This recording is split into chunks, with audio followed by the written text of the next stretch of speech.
70세에 깨달은 한 가지 미안하다라는 말을 못한 사람들. 여러분, 안녕하세요. 오늘 제가 여러분께 들려드릴 이야기는 조금 특별합니다. 70년을 살아온 한 분의 진솔한 고백이자 어쩌면 우리 모두의 이야기일지도 모릅니다. 미안하다. 겨우 4글자입니다. 입 밖으로 내기에 그리 어렵지 않은 말 같지만 어떤 이들에게는 평생을 살아도 끝내하지 못하는 말이 되기도 합니다. 오늘의 주인공은 올해 70을 맞은 박성수 어르신입니다. 서울 한복판에서 작은 시계 수리점을 40년 넘게 운영해 오신 분이죠. 언제나 과묵하고 늘 의젓했던 가장. 그런 그분이 칠순 생일날 가족들 앞에서 처음으로 눈물을 보이셨습니다. 내가 평생 못한 말이 하나 있습니다. 그날 그 자리에서 시작된 이야기. 지금부터 들려드리겠습니다. 과묵한 가장의 삶. 1954년생 박성수 씨. 전쟁이 끝난 지 얼마 되지 않은 시절 부산 영도의 판잣집에서 태어났습니다. 아버지는 부두 노동자였고 어머니는 남의 집 빨래를 해주며 6남매를 키웠습니다. 우리 집은 늘 배가 고팠어요. 밥이 아니라 보리죽도 제대로 못 먹을 때가 많았죠. 형은 국민학교도 제대로 못 다니고 일찍 돈 벌러 나갔고 저는 그래도 운이 좋아서 중학교까지 마쳤습니다. 성수 씨는 일찍 철이 들었습니다. 중학교 졸업 후 바로 서울로 올라와 을지로의 한 시계방에서 도제 생활을 시작했죠. 새벽 5시에 일어나 가게 청소부터 시작해서 밤 10시가 넘어서야 잠자리에 들었습니다. 그때는 그게 당연한 줄 알았어요. 먹고 살려면 참아야 한다고 생각했죠. 20살이 될 때까지 단 하루도 쉬지 않았습니다. 그렇게 7년을 버텼습니다. 그리고 25, 드디어 자신의 작은 시계 수리점을 열었습니다. 가게 이름은 정직시계. 거창한 이름은 아니었지만 성수 씨는 그 이름처럼 정직하게 살고자 했습니다. 그 같은 해 중매로 만난 여자가 있었습니다. 충청도 시골에서 올라온 이영희 씨. 수줍음 많고 말수 적은 여자였지만 성수 씨 눈에는 그게 참 예뻐 보였습니다. 첫 만남 때 별로 말을 나누지 못했어요. 그저 어색하게 앉아있다가 헤어졌죠. 그런데 중매쟁이 아주머니가 그러더라고요. 둘이 잘 어울린다고. 저도 모르게 이해했습니다. 결혼은 그렇게 빠르게 진행됐습니다. 1979년 가을 두 사람은 을지로 작은 식당에서 20명도 안 되는 하객을 모시고 결혼식을 올렸습니다. 신혼여행은 없었습니다. 다음 날부터 다시 가게 문을 열어야 했으니까요. 신혼 때 아내한테 뭐라고 말했는지 기억도 안 나요. 아마 고생시킬 것 같다 그런 말 했던 것 같은데 아내는 그냥 고개만 끄덕였습니다. 결혼 1년 만에 첫 딸이 태어났습니다. 이름은 은지. 성수 씨가 직접 지은 이름이었습니다. 은혜로운 지혜라는 뜻을 담았죠. 딸을 처음 봤을 때 뭐라 설명할 수 없는 감정이 밀려왔어요. 기쁘다기보다는 책임감이랄까. 이제 정말 열심히 살아야겠구나 하는. 2년 후 아들 민수가 태어났습니다. 대를 이을 아들. 시어머니가 무척 기뻐하셨죠. 성수 씨도 마음 한편이 든든했습니다. 하지만 성수 씨는 여전히 과묵했습니다. 아이들에게 사랑한다는 말은커녕 예쁘다 잘했다는 말조차 잘하지 못했습니다. 그게 제 방식이었어요. 말보다는 행동으로 보여주는 게 남자답다고 생각했죠. 밤낮 없이 일해서 돈 벌어오면 그게 사랑이라고 믿었습니다. 실제로 성수 씨는 정말 열심히 일했습니다. 아침 7시면 가게 문을 열고 밤 10시가 넘어서야 집에 돌아왔습니다. 일요일도 마찬가지였습니다. 한 달에 한두 번 일요일에 쉬면 아이들이 좋아했어요. 아빠가 집에 있다고. 근데 저는 아이들이랑 뭘 어떻게 놀아줘야 할지 몰랐습니다.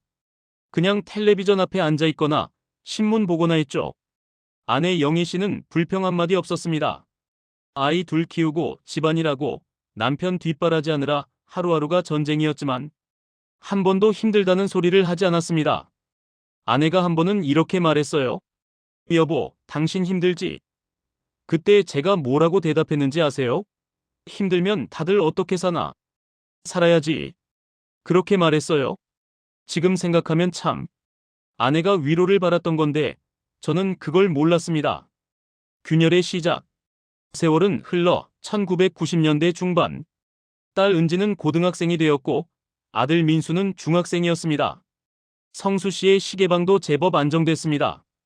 단골 손님들이 꾸준히 찾아왔고 수입도 나쁘지 않았죠. 하지만 가족과의 거리는 점점 멀어지고 있었습니다. 어느 날 저녁, 은지가 대뜸 물었습니다. 아빠, 나 미대 가고 싶어. 성수 씨는 신문에서 눈을 떼지 않은 채 대답했습니다. 미대? 그거에서 뭐 먹고 사냐? 안 돼. 아빠는 내가 뭘 좋아하는지도 몰라. 좋아하는 게 밥 먹여주냐?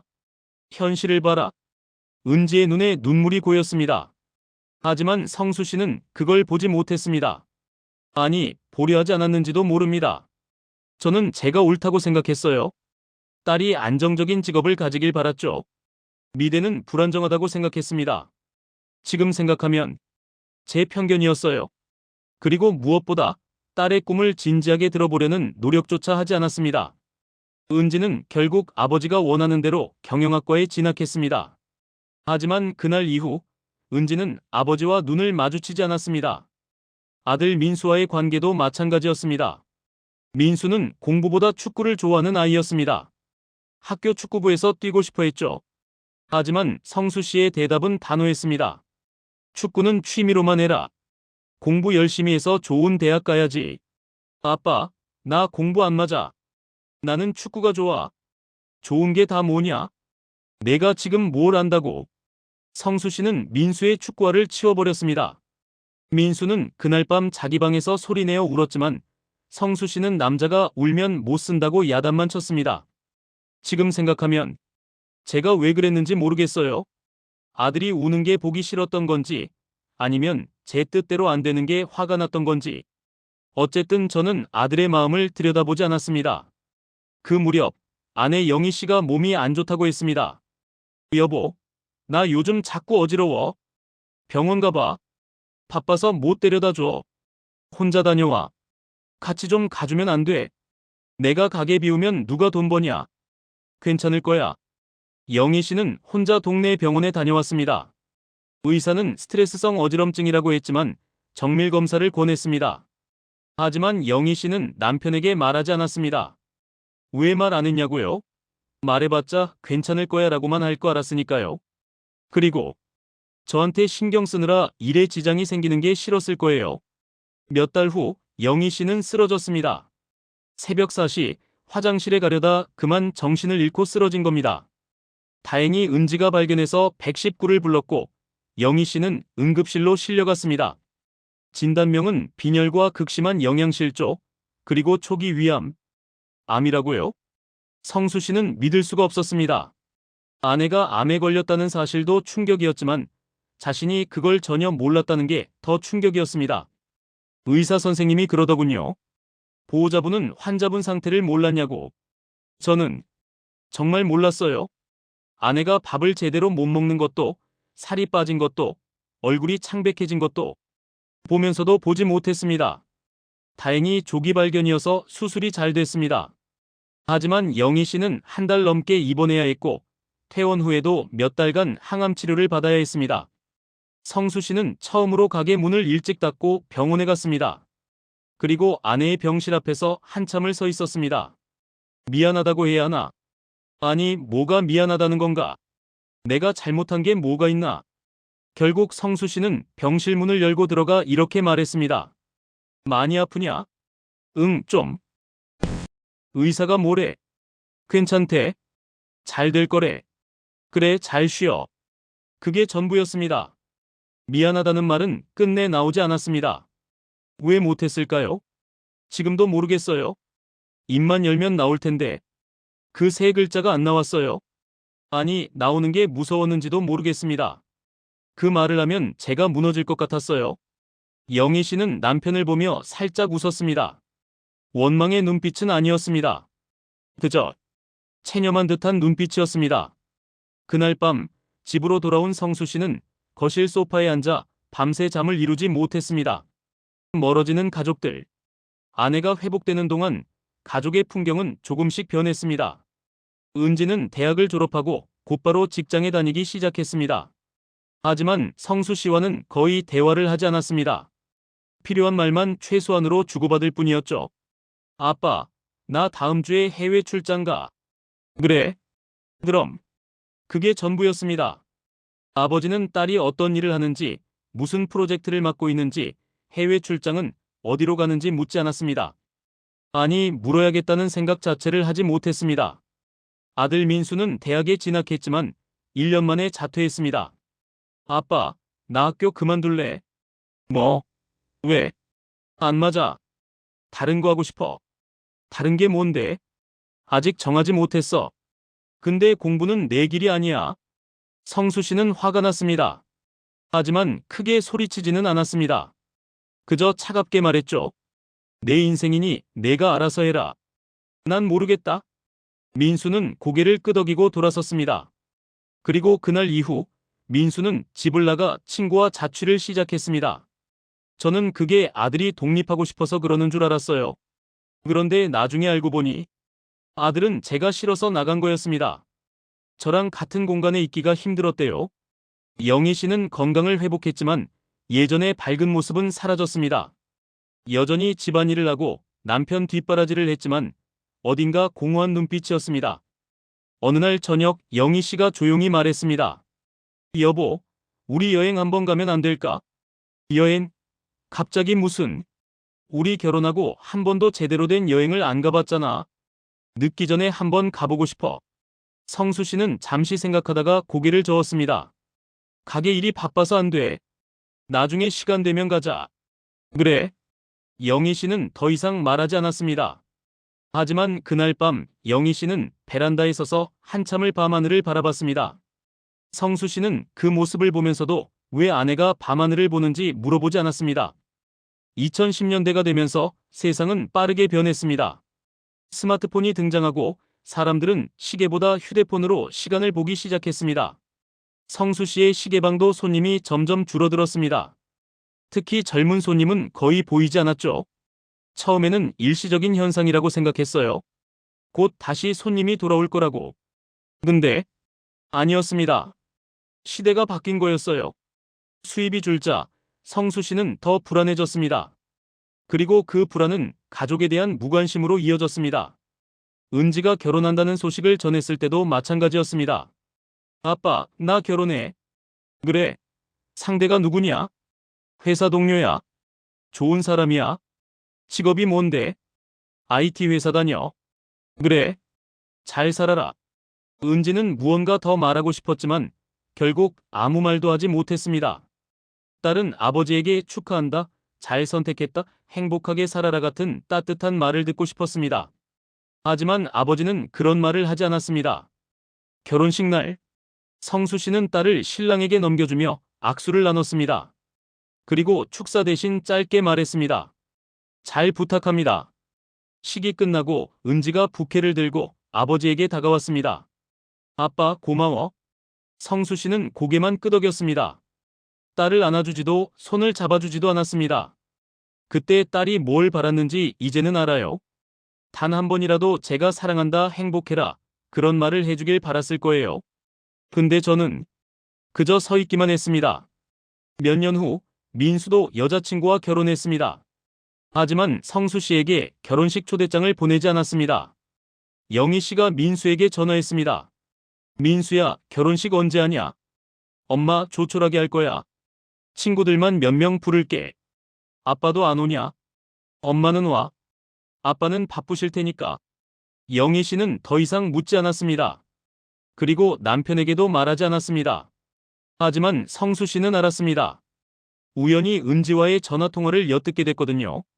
오빤 아빠 안 부른대. 그래, 그럴 줄 알았어. 성수 씨는 그날 밤 처음으로 자신의 삶을 돌아봤습니다. 아들이 나를 초대하지 않았다. 왜일까? 내가 뭘 잘못했나? 하지만 여전히 답을 찾지 못했습니다. 아니, 찾으려 하지 않았는지도 모릅니다. 이른의 깨달음. 2024년 가을, 성수 씨는 70번째 생일을 맞았습니다. 영희 씨가 작은 미역국을 끓여주었고 은지와 민수가 저녁 때 찾아왔습니다. 손주들도 함께였죠. 할아버지, 생신 축하해요. 6살 손녀 서연이가 종이로 만든 꽃다발을 건넸습니다. 성수 씨는 어색하게 받아들었습니다. 그래. 고맙다. 저녁 식사는 조용했습니다. 가족들은 음식을 먹으며 간간히 일상적인 이야기를 나눴지만 성수 씨와는 거의 대화가 없었습니다. 식사 후 영희 씨가 케이크를 가져왔습니다. 자, 소원 빌고 촛불 꺼요. 성수 씨는 70개의 작은 촛불을 바라봤습니다.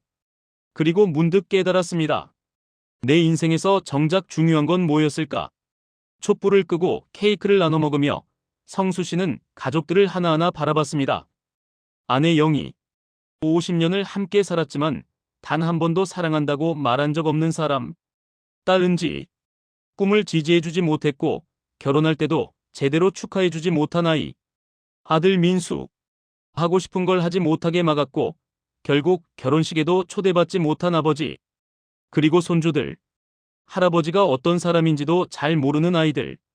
갑자기 목이 메어왔습니다. 성수 씨는 숟가락을 내려놓고 떨리는 목소리로 말했습니다.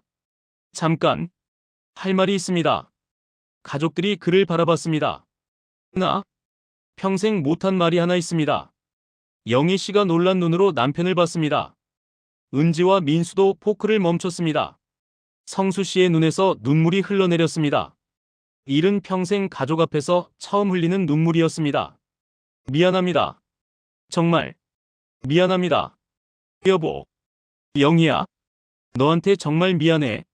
50년을 같이 살면서 단 한 번도 사랑한다고 안 했지.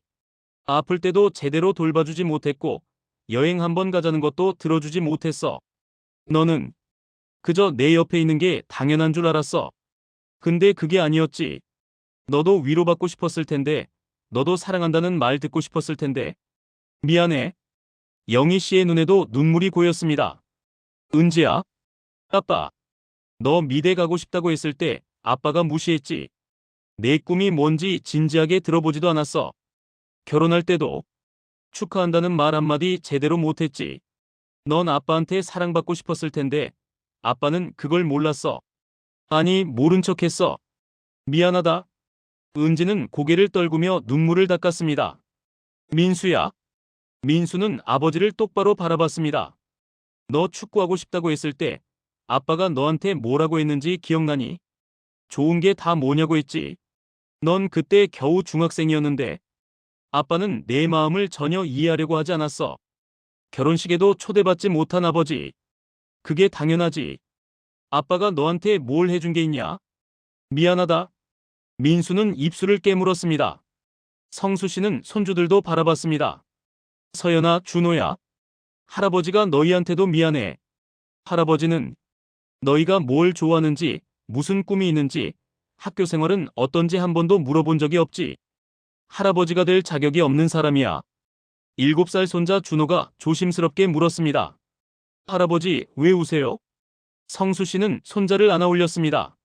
손주를 처음으로 제대로 안아본 순간이었습니다. 할아버지가 잘못해서 그래. 할아버지가 평생 잘못 살았어. 방 안은 정적에 휩싸였습니다. 오직 훌쩍이는 소리만 들렸죠. 한참 후 영희 씨가 먼저 입을 열었습니다. 그날 이후 성수 씨의 삶이 완전히 달라졌습니다. 매일 아침 아내에게 잘 잤어요? 라고 물었습니다. 그리고 저녁에는 오늘 하루 어땠어요? 라고 물었습니다. 작은 변화였지만 영희 씨는 그게 너무 좋았습니다. 일주일에 한 번씩은 딸과 전화통화를 했습니다. 은지의 일상을 물었고 손녀 서연이 학교 이야기도 들었습니다. 아들 민수에게는 직접 카페를 찾아갔습니다. 그리고 아들이 내린 커피를 마시며 말했습니다. 민수야, 너 정말 커피 맛있게 내리는구나. 아빠가 몰랐네. 너한테 이런 재능이 있는 줄. 민수는 그 말에 울컥했습니다. 아빠, 고마워요. 그 말 듣고 싶었어요. 무엇보다 성수 씨는 미안하다, 고맙다, 사랑한다는 말을 입에 달고 살기 시작했습니다. 처음에는 어색했습니다. 일은 평생 안 하던 말을 갑자기 하려니 혀가 꼬이기도 했죠. 하지만 점점 자연스러워졌습니다. 어느 날 영희 씨가 물었습니다. 여보, 왜 갑자기 이렇게 변했어요? 늦었지만 그래도 지금이라도 해야 할 것 같아서. 후회돼요? 그럼 엄청 후회되지. 진작 이렇게 살걸. 근데 영희야, 후회만 하고 있을 순 없잖아. 남은 인생이라도 제대로 살아야지. 영희 씨는 남편의 손을 꼭 잡았습니다. 성수 씨는 손주들과도 시간을 보내기 시작했습니다. 서연이에게 시계 수리하는 법을 가르쳐주고 준호와는 공원에서 축구를 했습니다. 할아버지가 축구도 할 줄 알아요? 그럼 할아버지도 젊었을 때는 축구 좀 했어. 와, 대박! 할아버지 멋있다. 성수 씨는 그 말에 웃음이 났습니다. 손주에게 멋있다는 말을 듣는 게 이렇게 기분 좋은 줄 몰랐습니다. 어느 봄 성수가 말했다. 영희야, 우리 여행 가자. 여보, 50년 전에 내가 가자고 했을 때 나중에 가자고 했잖아. 이제 가야지. 더 늦으면 못 갈 것 같아. 영희 씨는 눈물을 글썽이며 고개를 끄덕였습니다. 두 사람은 제주도로 4박 5일 여행을 떠났습니다. 신혼여행을 가지 못했던 부부의 50년 만에 첫 여행이었습니다. 제주 바닷가를 걸으며 성수 씨는 아내의 손을 잡았습니다. 영희야. 왜요? 사랑해. 영희 씨는 멈춰서서 남편을 바라봤습니다. 그리고 웃으며 말했습니다. 나도 사랑해요, 여보. 그날 밤 호텔방에서 두 사람은 밤늦도록 이야기를 나눴습니다. 젊었을 때의 추억, 아이들 키우며 힘들었던 순간들, 그리고 앞으로 함께 만들어갈 이야기들. 여보, 우리 앞으로 뭘 하며 살까요? 모르지. 근데 하나는 확실해. 남은 시간 동안 후회 없이 살 거야. 너한테도 애들한테도 손주들한테도. 그거면 충분해요. 지금 이 이야기를 듣고 계신 여러분, 혹시 못하고 있는 말이 있나요? 미안하다, 고맙다, 사랑한다. 겨우 3글자, 4글자입니다. 하지만 어떤 이들에게는 평생을 살아도 하지 못하는 말이 되기도 합니다. 박성수 어르신은 이른에 깨달았습니다. 하지만 늦지 않았습니다. 지금이라도 시작하면 됩니다. 여러분은 어떠신가요? 가족에게, 친구에게, 사랑하는 사람에게 하지 못한 말이 있다면 오늘 당장 하세요. 내일은 너무 늦을지도 모릅니다. 미안하다고 말하세요. 고맙다고 말하세요. 사랑한다고 말하세요. 그 말 한마디가 누군가의 인생을 바꿀 수 있습니다. 그리고 무엇보다 여러분 자신의 인생을 바꿀 수 있습니다. 오늘 이야기 여기까지입니다. 들어주셔서 감사합니다.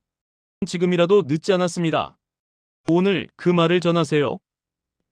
시청자님을 축복합니다. 구독과 좋아요 잊지 마시기 바랍니다. 감사합니다.